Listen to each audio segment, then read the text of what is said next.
You probably think you're in control of your thoughts and decisions, but in reality, many of your choices are guided by instincts deep inside your mind called cognitive biases, and some people know how to use them to make you buy more. How can you know when you're being betrayed by your own mind? And what can you do to stay in control of your decisions? Let me show you. In this series, you'll take a journey inside your mind, and in each video you will learn about one of the many cognitive biases that your brain has and how science explains it.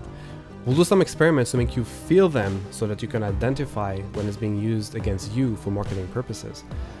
And I'll take you behind the scenes of product creation to show you how cognitive biases are being integrated into products and web pages. I'm Jeremy Gage. I'm a senior product manager at Meta with more than 13 years of experience in product management. I'm an ex-startup founder, and I've been in software companies of all sizes and industries, and I'm fascinated by how the brain works and how it drives our decisions. But before we continue, let me warn you, once you learn about cognitive biases and how they're being used in modern marketing, you will not be able to unsee it. It's like choosing between the red pill and the blue pill in Matrix, or when someone tells you about the sound of a clock in the background.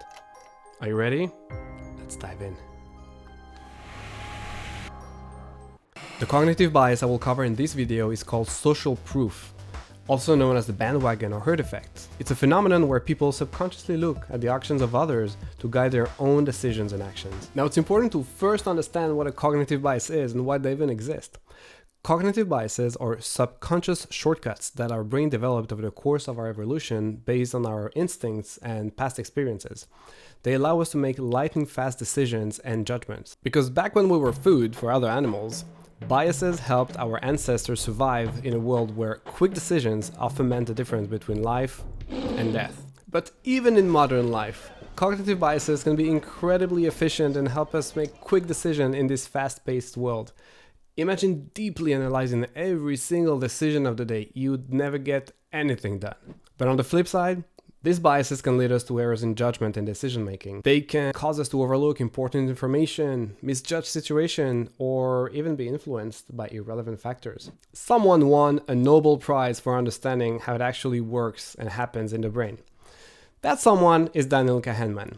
He describes how the mind works in his book Thinking Slow and Fast, but here's a simplified version of what you need to know. Let's look under the hood. Imagine our brain as being composed of two different systems. System 1 is our fast, automatic, and often subconscious way of thinking. It's like the brain's autopilot. Imagine answering 2 plus 2 or in which city do you live? That's system 1 at work. It's quick, effortless, and relies heavily on cognitive biases to achieve that speed. Then there's system 2. It's our slower, more deliberate way of thinking, and it kicks in when we're solving a complex problem like planning a schedule, playing chess, or reading an analysis, or when system 1 couldn't make a fast decision. And these two systems can lead you to be manipulated without even knowing about it, like with social proof. I could just read you a Wikipedia page and read the description, but it's much better to feel it and experience it. So let's play with your brain. Let's say you're traveling to Paris and you're looking for recommendations on what to do there. You search on YouTube and you're presented with these two results. Take a second and think which one would you click on.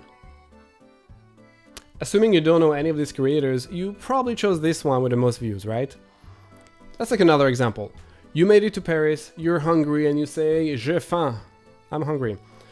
And you happen to be in front of these two restaurants you have no prior knowledge about. To your left, La Grange au Canard is completely empty. To your right, Restaurant Mon Coeur, which is completely packed. Which one will you choose? Probably the fuller one, right? Because all these people must know something you don't about that other empty restaurant. This is social proof. Your brain makes a fast decision based on the action of other people, led by the subconscious assumption that they must know something you don't, and they have made the right decision, so you should probably do the same. But for all you know, that video with a little amount of view could have been made by the number 1 guide in the world on Paris. And that empty restaurant, it's a 3-star Michelin restaurant. But the good news are that more often than not, that will lead to a good decision. And the actions of all these other people will be a good indicator for what decision you should make. Unless it is designed to manipulate you, like I'm about to show you. But first, If you're enjoying this video, please hit the subscribe button. It means the world to me and will give me a lot of motivation to keep creating, especially as a new YouTuber. So how is social proof being used on you for effective marketing?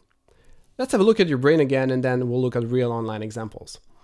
So when you get exposed to a service or a product, your system one, the autopilot of the brain, kicks in to form an instant first judgment of that product and ask itself, is it legit? Could you need this? And within just a few seconds, you will make a decision to either keep reading or move on to another activity. So how can one exploit system one and use social proof in a product to increase the odds of a purchase? The key is to provide that system one with a positive signal on past buyers, for example, in the form of user testimonies or review scores, in order to influence the outcome of that initial judgment to keep browsing instead of closing the page and moving to another activity. Now, another important thing to note is that the more prior knowledge you have about that product or business, the least effective this technique will be. For example, Apple probably doesn't need to put user reviews on a product page to move sales. Let's look at a few examples of real online services which you probably never heard of, and that's the reason I chose them, and we'll use your brain as a guinea pig. Pay extra attention to what your eyes are drawn to and how is your judgment being formed. Let's have a look. All right, first, a tool called PDF Pals. It's a tool that will help you summarize a PDF, and whenever you reach the landing page, that's what you see. Memorize that, see what your eyes are looking at. Let's look at the next tool. Greedy Icons. It's a tool for designers and it's a set of icons. Again, look at what your eyes are looking at and how you're forming your judgment. And let's have a look at the last one. A sales tool, a CRM, a customer management tool. Again, have a look at what your eyes are looking.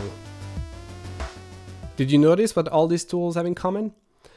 Customer reviews are placed high enough on the page so that you will see them as soon as the page loads and without the need to scroll. And they're forcing your brain to go from, I never heard of that tool, to, I never heard of that tool, but it seems to be liked and used by many people. And that can be the difference between scrolling away or keep reading about a product, which significantly increases the odds of a purchase. Now, obviously, a product still has to be the right product for the right person and at the right price, but if no one reads about it, no sale will be made. And do you know how easy it is to add these elements into a page? Let me show you.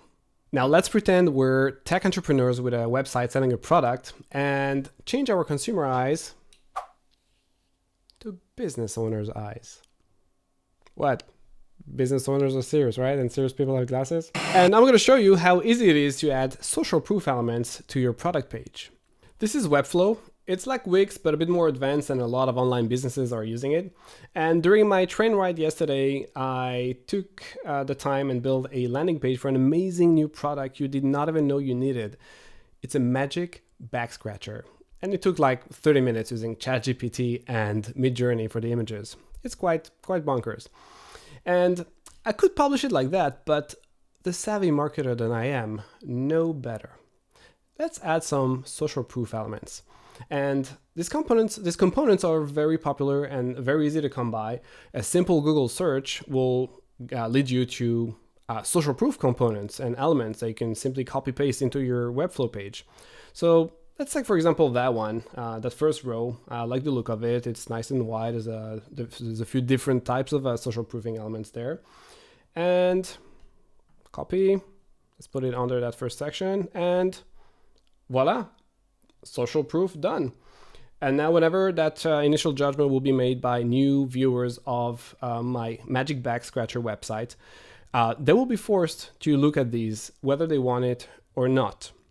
By the way, the Magic Back Scratcher is really amazing. I just got my new ChatGPT printer yesterday. It's an experimental, and it just finished printing a prototype.